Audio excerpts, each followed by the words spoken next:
Well, it is Patriot Day, and the Boston Marathon celebrating its two newest champs, a woman from Kenya and a man from Ethiopia. And as Chris Van Cleve reports, it's not the first time in first place for one of the winners.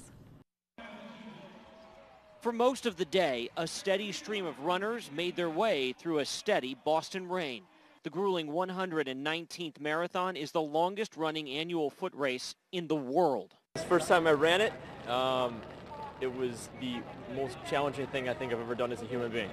It was a cold, windy, rainy race for the roughly 30,000 who entered the Boston Marathon and the estimated 1 million spectators who lined the route to cheer them on.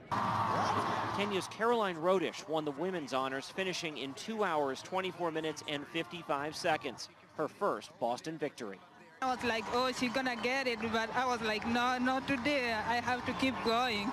For Lalisa De Souza, it was his second win at the finish line of the Boston Marathon. He donated the medal he won in 2013 to a city rocked by the deadly bombings that went off shortly after he crossed the finish line. I'm happy to win for number one and a strong Boston.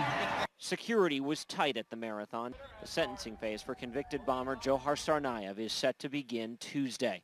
But for now, all eyes on the victors and the people of Boston. Chris Van Cleve, CBS News, Boston. He says official time was 2 hours, 9 minutes, and 17 seconds. Much faster than I could do it. I like the guy who said this was the most difficult thing I've ever done as a human being. Well,